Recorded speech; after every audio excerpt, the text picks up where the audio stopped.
Eu li outro dia um trecho de um episódio que supostamente aconteceu na história, quando Charles Chaplin conheceu Albert Einstein.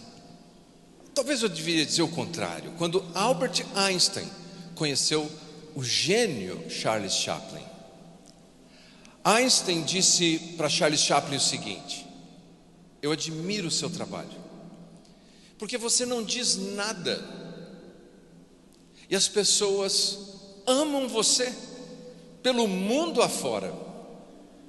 E Chaplin respondeu: não, eu admiro o seu trabalho, porque você fala, ninguém entende o que você diz e as pessoas te amam pelo mundo afora. Eu fico pensando que este é o caso de dois homens, um que fala, o outro que não fala, e ambos são amados e admirados pelo mundo afora. Eu gostaria que o ministério fosse assim, que quando nos calamos, as pessoas entendessem o nosso silêncio e pudessem apreciar o nosso espaço, e que quando falamos, também pudessem nos admirar pela nossa dedicação verbal e o desejo de produzir transformações na sociedade. Mas convenhamos, servir no ministério não é assim. O nosso silêncio é mal interpretado. Se não dizemos nada a respeito das coisas, e em tempos e advento de redes sociais, todos devem dizer algo o tempo inteiro. E quando nós nos silenciamos, o nosso silêncio é mal interpretado. Hoje, pastores que ficam em silêncio por qualquer razão que seja, fruto de convicções pessoais, ministeriais, eclesiais, recebem o nome de isentões. Mas e o outro, que diz e fala e opina e revela o que está dentro do seu coração? Ele também não escapa à crítica. É chamado de verborrágico, de radical, de insano. Não escapamos das críticas, mas as coisas ainda não param por aí. Nós gostaríamos de ver resultados daquilo que fazemos e continuamente nos deparamos com dores do serviço ministerial. É o número de membros que diminui a sua frequência. São aquelas dores contínuas de vermos pessoas a quem nós ensinamos continuamente o Evangelho, não seguindo as nossas instruções, e nos vemos dentro do abismo da frustração.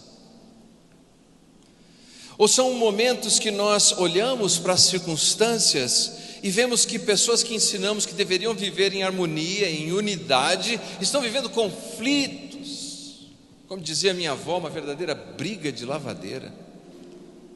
E nós olhamos para tudo isso e algo vai ferindo o nosso coração no serviço do ministério, e num certo sentido vamos perdendo o encanto. Colocamos no piloto automático, continuamos fazendo as coisas, continuamos com o casamento, continuamos com o nosso trabalho, continuamos pregando, ensinando, presidindo. Mas Deus sabe que muitas vezes dentro de nós aquela alegria já não mais existe. Nós não estamos sozinhos. O apóstolo Paulo, considerado um dos maiores missionários da fé cristã, se não o maior missionário da fé cristã, certamente o maior escritor do Novo Testamento, ele viveu isso. E nós temos a palavra de Deus para nos ajudar a refletir sobre isso. Veja só, na carta de Paulo aos Romanos, a carta que é um tratado de soteriologia e de salvação, ele precisa tratar da divergência entre irmãos judeus e gentios, que convivem na mesma igreja, mas que, ao que tudo indica, não se amam. Estão divididos pelos seus costumes, pelas suas práticas, pelos dias de festa, pelo rigor das dietas alimentares. E Paulo precisa, inspirado por Deus, escrever uma carta para dizer: gente, vocês precisam se unir. Faz parte do projeto de expedição missionária de Paulo de ir à Espanha. Até mesmo em uma das suas cartas mais positivas, a carta à igreja de Filipos, em que ele escreve para agradecer a oferta que recebeu, até ali, Paulo se depara com Evode e Sintique, duas irmãs que entram para a história da igreja por causa do seu conflito. Já pensou nisso? Em todos os lugares que olhamos, vemos essa dor, essa marca, essa fratura. A primeira carta de Paulo aos Coríntios era uma igreja problemática. Paulo tem que tratar de divisão, de preferência, ele tem que tratar dos problemas de promiscuidade sexual dentro da igreja, e ele escreve. Aliás, os teóricos acadêmicos dizem que Paulo escreveu pelo menos 4 cartas à igreja de Corinto, mas eu não quero entediar os irmãos com esse assunto. Nós temos 2 cartas canônicas. A primeira carta de Paulo, ele escreve para corrigir aquelas deformações. É uma carta que trata de problemas objetivos e que nos ajuda a entender e visualizar um pouco a natureza da igreja chamada primitiva. Mas a segunda carta de Paulo é uma carta subjetiva. Fala do coração e nos ajuda a ter um vislumbre sobre o ministério pastoral de Paulo. Depois de Paulo escrever a primeira carta à igreja de Corinto, aquela igreja complicada, ele envia um parceiro seu chamado Tito, para que faça uma visita àquela igreja e dê uma sondada como é que eles receberam a mensagem. Só que enquanto Paulo está aguardando na cidade de Éfeso, no livro de Atos, capítulo 19, acontece uma rebelião, um levante ali, e Paulo precisa fugir daquele lugar e vai para Macedônia. Mais tarde, quando seu amigo Tito chega para compartilhar com ele como é que a carta foi recebida, Paulo tem eu diria que um misto de sentimentos. Primeiro, Paulo recebe a notícia de que a parte doutrinária e de correção de comportamento foi bem recebida, mas que, por outro lado, vários falsos mestres tinham encontrado espaço dentro da igreja, estavam alojados ali como carrapatos. E aqueles falsos mestres estavam fazendo o seguinte: já que eles não conseguiam desconstruir o discurso de Paulo, diz o ditado que se você não concorda com a mensagem e não consegue refutar a mensagem, mata o mensageiro. E foi o que eles fizeram. Eles começaram a promover muitas críticas a Paulo, das mais terríveis. Vou citar algumas que me lembro. Eles acusam Paulo de ser uma pessoa mal resolvida, nós diríamos talvez um Maria vai com as outras, sujeito a qualquer tipo de influência, porque Paulo dizia que ia fazer uma visita e não fez a visita, eles usavam isso como argumento. Mais do que isso, sabe o que eles diziam sobre Paulo? Que Paulo era um mau pregador, que a palavra de Paulo era desprezível, diziam eles. Ele é mau pregador, esse Paulo. E usavam ainda isso como argumento para dizer o seguinte: vocês sabiam, eu estou colocando na linguagem de hoje, mas eles diziam assim: Paulo, quando vai pregar, ele nem pede oferta. Sabe por quê? Porque ele é tão ruim que se ele pedir oferta, ninguém convida. É mais ou menos isso que está implícito ali na história. Aí eles diziam mais, mas apesar dele não pedir a oferta, ele manda esses assessores dele ir lá e tirar a oferta, para depois ter vantagem econômica. Essas eram algumas das acusações. Diziam que Paulo, quando escrevia uma mensagem, era um leão. Está tudo no capítulo, está tudo na segunda carta. Mas que pessoalmente era fraco, era frágil. Agora note, a igreja de Corinto nasceu, foi implantada por causa do ministério de Paulo. Que situação triste. E a pergunta que me vem à mente, porque ele escreveu essa carta entre 55 e 57, é por que Paulo não jogou a toalha? Por que ele não se sucumbiu em si mesmado na sua tristeza, nas críticas? Por que ele não desistiu diante daquele conflito, daquele problema, mas pelo contrário, ele coloca toda essa reflexão, essa instrução, e na segunda carta, os estudiosos dizem que Paulo faz uma defesa do ministério dele, não por ele, Paulo não era o tipo de homem que precisava ficar se defendendo, mas ele defende por causa da mensagem apostólica que ele passava adiante. Desconstruir Paulo era desconstruir a própria mensagem do Evangelho àquela altura. Eu gostaria de propor, meus queridos, que há pelo menos 3 lições que nós podemos tirar nessa manhã, que podem nos ajudar a lidar com a crítica, e lidar com essa crítica vai nos tornar pessoas ainda mais fortes, vai nos ajudar a lidar com a frustração e vai nos ajudar a lidar com a tristeza que nos alcança na jornada do ministério. Você tem uma Bíblia aí nas suas mãos? Diga amém. Pode ser no celular também.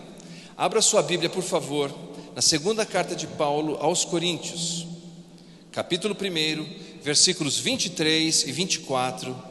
Eu vou fazer a minha leitura na Almeida, revista e atualizada, mas a síntese da mensagem é a mesma em todas as outras traduções que temos em língua portuguesa.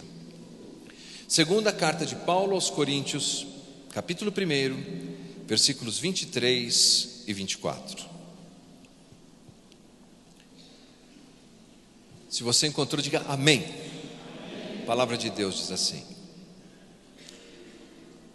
eu, porém, por minha vida, tomo a Deus por testemunha de que, para vos poupar, não tornei ainda a Corinto. Não que tenhamos domínio sobre a vossa fé, mas porque somos cooperadores de vossa alegria. Porquanto pela fé já estáis firmados. Texto maravilhoso esse. 3 lições. Primeiro, a crise e a crítica não produz caráter. A crise e a crítica revelam o nosso caráter. Quando Caim estava irado por causa do seu irmão Abel, Deus pergunta a Caim: é razoável essa tua ira? Aquela crise que Caim viveu revelava o seu caráter, revelava quem ele era. Quando nós estamos diante de críticas, nós precisamos aproveitar a crítica para uma reflexão pessoal, para uma avaliação do coração, porque primeiro, algumas vezes a crítica é verdadeira. Precisamos entender isso, às vezes a crítica é verdadeira, outras vezes não, no caso de Paulo não era. David Pawson, um teólogo britânico, ele conta que durante vários meses do seu ministério, ele foi recebendo críticas e críticas e críticas, e ele foi se sentindo tão entristecido com aquilo, e um dia ele se colocou em oração para tratar desse assunto com Deus Todo-Poderoso. Ele disse: Senhor, aqui estão as coisas que estão dizendo a meu respeito, isso, e orando, ele disse que sentiu como se Deus falasse com ele naquele momento, um sentimento tão claro, como se pudesse ouvir a voz de Deus, dizendo: meu filho, tudo isso que disseram a seu respeito não é verdade, porque você é muito pior que isso, mas eu te salvei e você continue crescendo. Algumas vezes a crítica é verdadeira, e nós precisamos ouvir com atenção, não nos fecharmos imediatamente. Ouça a crítica, avalie a crítica, talvez está até mais leve do que nós merecíamos, e talvez ela não seja verdadeira. Mas veja o que diz Paulo logo no início desse texto que lemos. Paulo diz: tomo a Deus por testemunha. É comum Paulo fazer isso, várias vezes ele diz isso: Deus é minha testemunha, eu tomo Deus por minha testemunha. Basicamente o que Paulo estava dizendo é o seguinte: o meu caráter, quem eu sou de verdade, está nu diante do Deus Todo-Poderoso. Ele sabe quem eu sou. A construção gramatical na língua grega aqui é bastante interessante, porque ela coloca o seguinte: Deus, eu coloco Deus como testemunha contra a minha alma, se o que eu estou dizendo aqui não é verdade. Meus queridos, o que vai nos fazer suportar críticas e crises é ter um caráter verdadeiro, transparente diante do Deus Todo-Poderoso. Senhor, estão dizendo isso de mim e isso não é verdade. Eu sou pior que isso, me ajude, Senhor, eu quero mudar. Senhor, estão dizendo isso de mim e não é verdade porque eu tenho outros pecados, mas não esse. Mas aqui estou eu, Senhor, pela sua graça, o Senhor é a minha testemunha. Você se lembra da história daqueles sapos? Estavam todos eles dentro de um poço, e os sapos resolveram que sairiam de lá, e eles começaram a se esforçar, eles pulavam, eles saltavam, mas em cima outros sapos diziam: não, você não vai conseguir, a sua perna é curta, a sua mão é grande, o seu olho é torto. E um sapo após o outro foi desistindo, até que um sapinho conseguiu sair de lá, e disseram para ele: parabéns, como é que você conseguiu? Parabéns, como é que você conseguiu? Ele é surdo. Ele conseguiu porque é surdo, porque não se deixou sensibilizar pelas críticas. O apóstolo Paulo é assim, porque Deus é sua testemunha. Então, meus queridos, nós precisamos pensar que há um grande objetivo na história do Evangelho para todos nós que pastoreamos, aqueles que congregam conosco, que é formar Cristo em nós, formar o caráter de Cristo em nós. E não são as críticas que nos formam, mas é a boa mão do Deus Todo-Poderoso. E lembre-se, queridos, a fama é um vapor, como alguém disse, a popularidade é um acidente, a riqueza ganha asas. Apenas uma coisa vai perdurar para a eternidade: é o seu caráter. Para vencer críticas, tenha certeza de que o seu caráter está sendo forjado na privacidade do seu relacionamento com Deus. Meu sogro, da outra vez que estive aqui, ele estava comigo. Ele está agora com 96 anos. Hoje já com muita dificuldade de raciocínio, mas fisicamente vigoroso. Ele tem muitas histórias, plantou muitas igrejas, teve um ministério muito frutífero. Mas muitos lugares que ele me acompanha hoje, as pessoas já não sabem quem ele é. Não sabem o que ele realizou. Não sabem o que ele fez.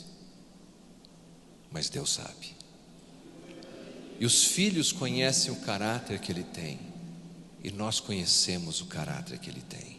É interessante que disso, quando nós temos convicção de qual é o nosso caráter diante de Deus, nós podemos nos dar ao mesmo luxo que se deu Paulo.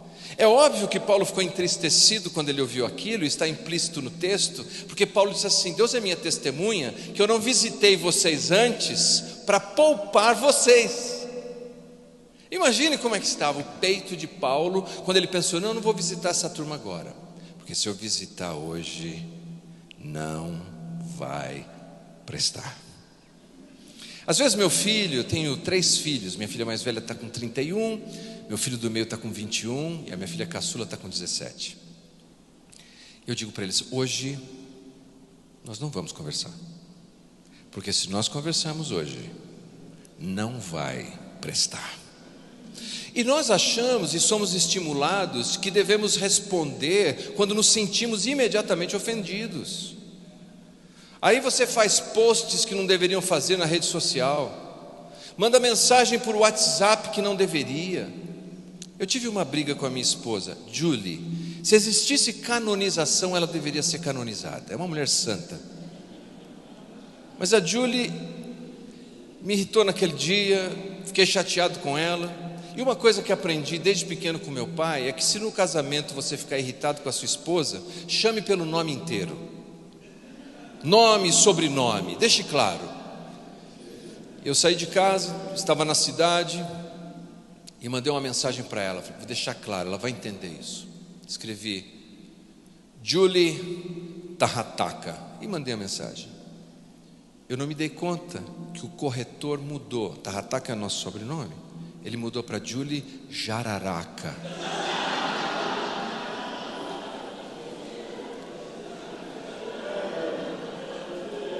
é uma péssima maneira de resolver conflitos familiares. Provérbios capítulo 12, versículo 16, o homem mais sábio do mundo antigo, Salomão, ele registra o seguinte: o insensato, aquele que não tem mente, revela de imediato o seu aborrecimento. Ouça, o insensato, aquele que não tem juízo, aquele que não tem mente, revela de imediato o seu aborrecimento, mas o homem prudente ignora o insulto. Paulo tinha essa segurança,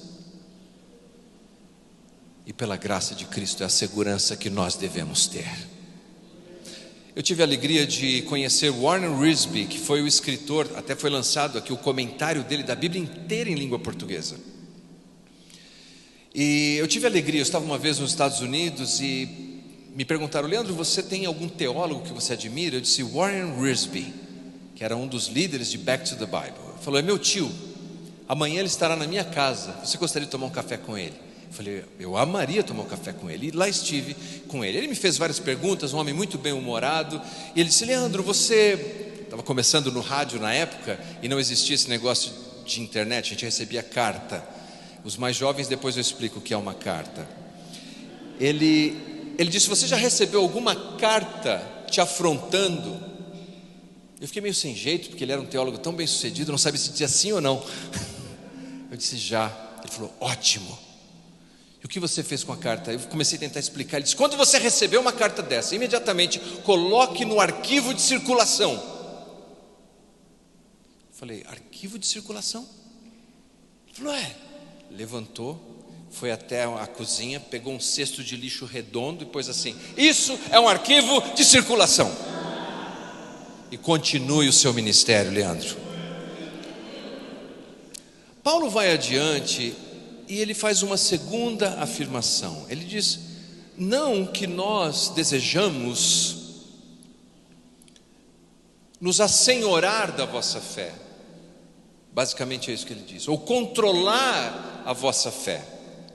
Eles não que tenhamos domínio sobre vós. É interessante que a palavra domínio, kuriou, é da raiz de kurios, que é a mesma palavra que é usada para designar Jesus. Jesus é o Senhor, Jesus é o que controla todas as coisas, Jesus é aquele que pode se assenhorar sobre todos e tudo. Mas Paulo diz: eu não tenho essa pretensão de exercer o controle sobre tudo, de exercer o controle sobre vocês. É interessante.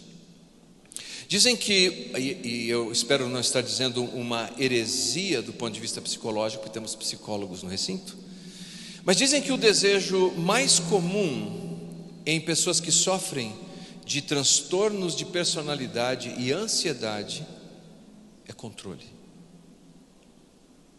Porque quando ele consegue exercer controle, ele baixa o seu sentimento de ansiedade.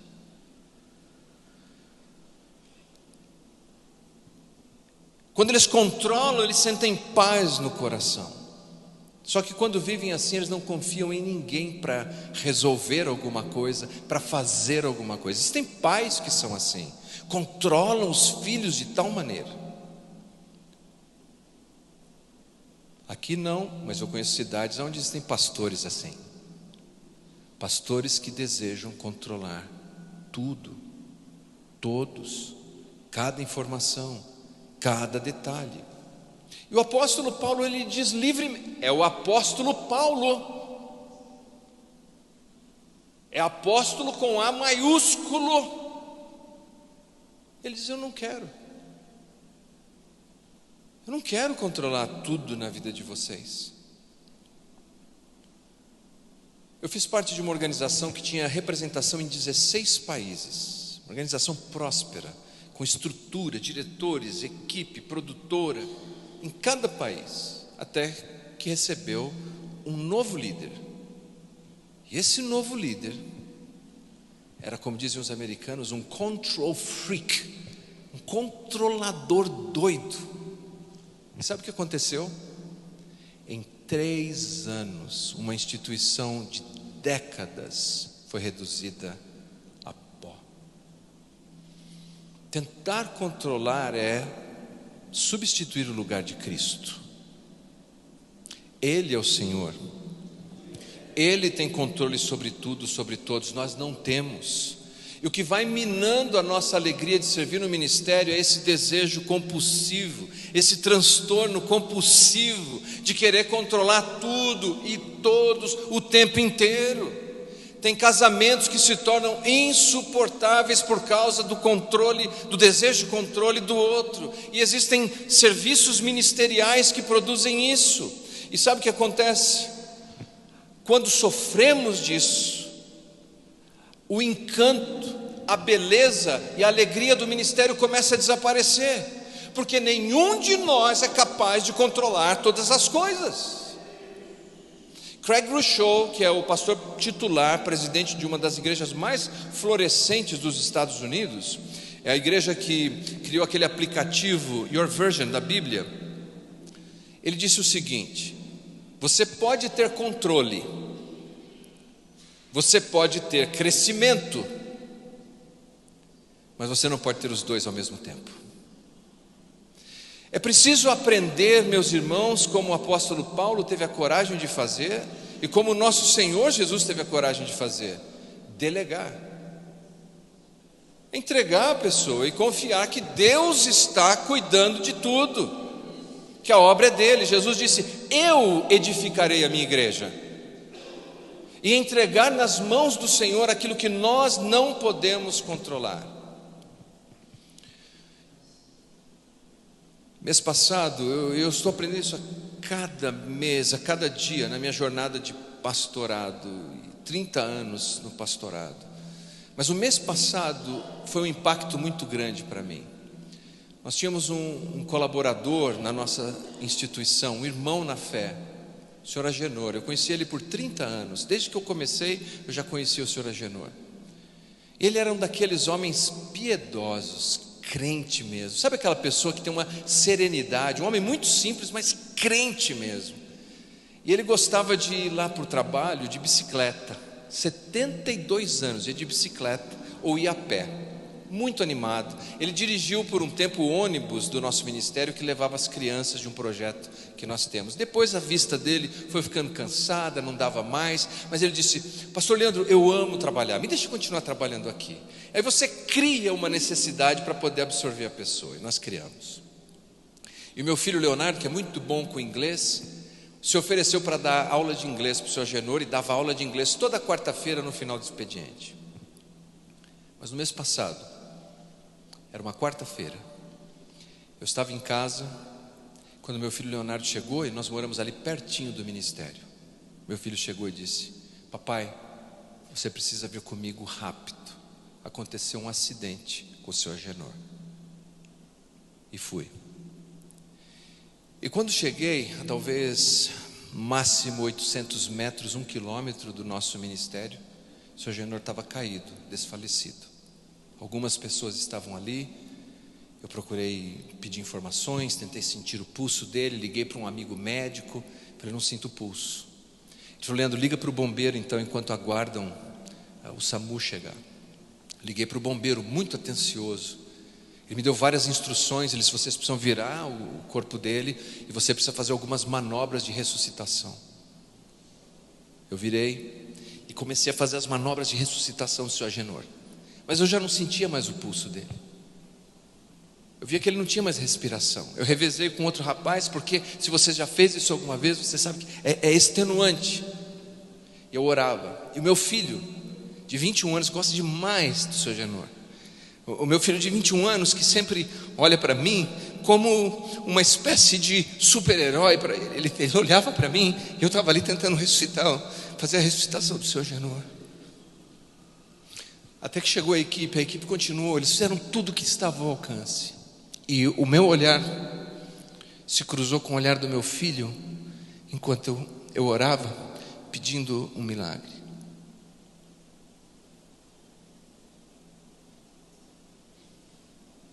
Ele faleceu.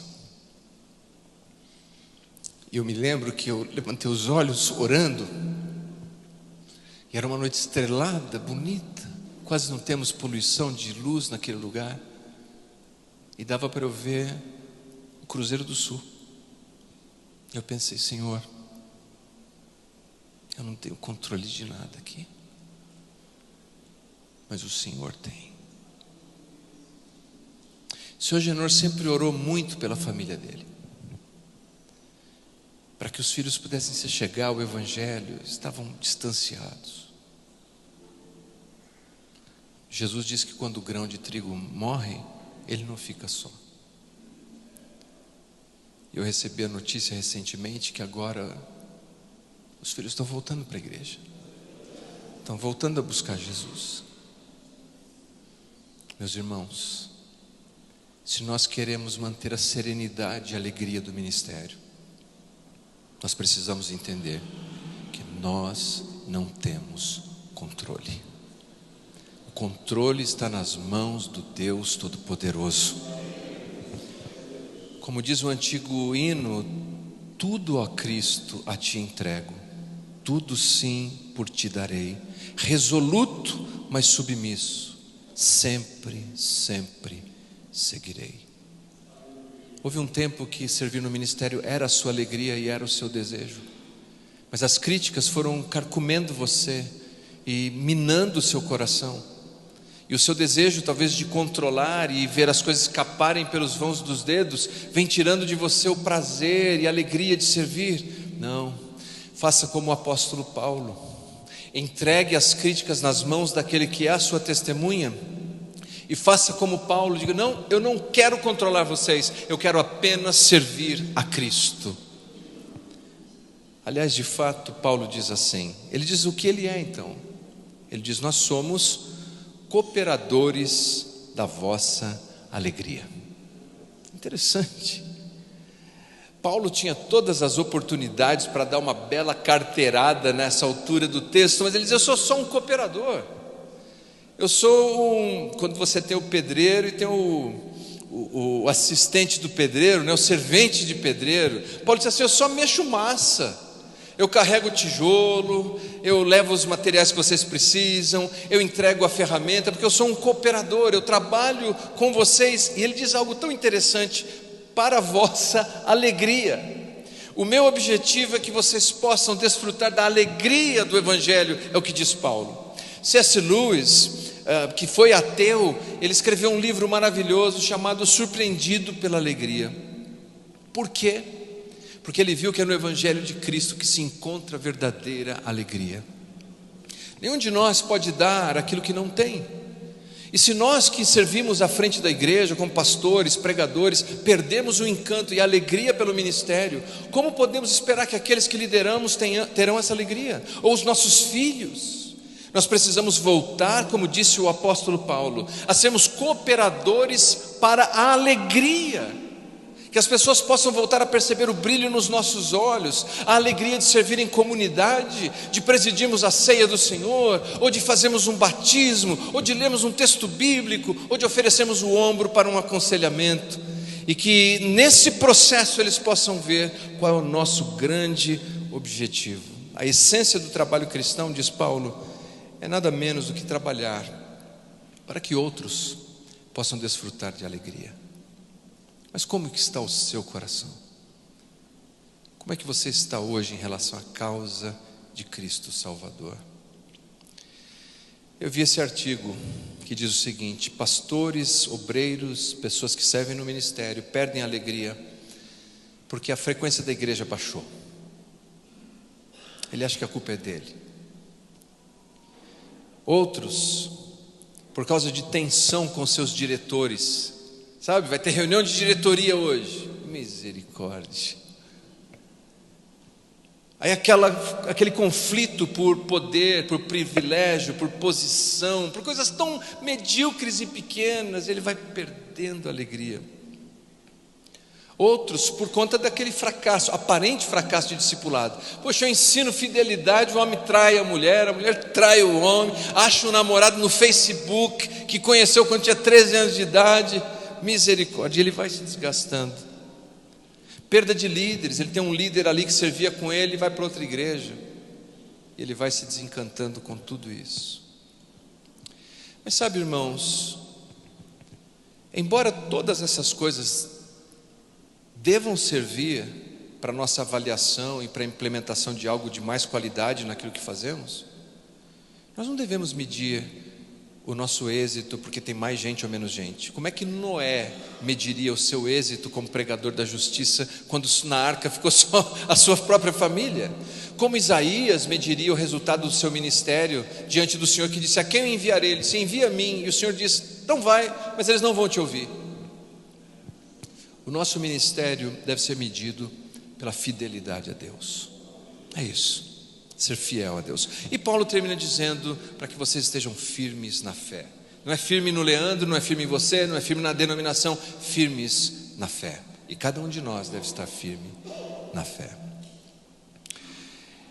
Eu creio que o que acontece é que quando vamos perdendo essa nossa alegria, essa nossa satisfação, é como aqueles mineiros que entram nas minas de carvão e sabem que esses túneis perigosos com o monóxido de carbono pode asfixiá-los. E já aconteceu tantas vezes. Eu vi que em 2006 12 homens morreram. Em 1906 1.100 mineiros morreram na França. Em 10 de setembro de 1984, aqui no Brasil, em Santa Catarina, 31 mineiros morreram lá dentro, asfixiados. Mas é interessante que na história eles tinham uma alternativa primitiva e simples para resolver o problema e preservar a vida dos mineiros, sem muita tecnologia. Eles faziam o seguinte: eles levavam canários amarelos, levavam esses canários para dentro das minas. E porque esses canários eram muito sensíveis ao ar, eles ficavam esperando. Se eles estavam chilreando, cantando, o ar está bom. Mas se o nível de gás começava a acumular de tal maneira que o canário parava de cantar, que tudo ficava em silêncio ali na gaiola, eles sabiam: o ar não está bom. Sabe, o nosso coração no serviço de Cristo é como se fosse esse canário amarelo. Se parou de cantar, se não tem mais aquele som gostoso, o ar está ficando tóxico. Precisamos de ajuda. Amigos meus que vi, que caminhavam no ministério pastoral, eles começaram com esse azedume interior. E tudo que ia acontecer de ministério, de igreja, eles estavam ácidos. Em pouco tempo eles tinham asco de tudo. Do louvor, do pregador, do encontro, da reunião, de tudo. Aí o primeiro passo deles era se afastar do ministério. Não quero mais, o ministério é ruim. E muitos deles que conheci acabaram depois se afastando da família, da casa. Alguns chegam a questionar até a beleza do evangelho. O coração tem que cantar. E eu tenho que te dizer que eu vivi isso, são 30 anos servindo. Algumas vezes eu vivi isso. Eu dizia para minha esposa: não estou sentindo alegria de fazer isso. E ela me encorajava, orava comigo, me fazia pensar, rever. Mas o coração tem que voltar a cantar. Meu desejo, em nome de Jesus, é que ao término desse nosso tempo, nos lembremos que todos nós enfrentamos essas lutas. Crítica se resolve com caráter. Controle se entrega nas mãos de Deus.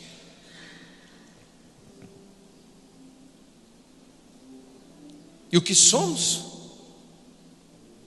Cooperadores para a alegria.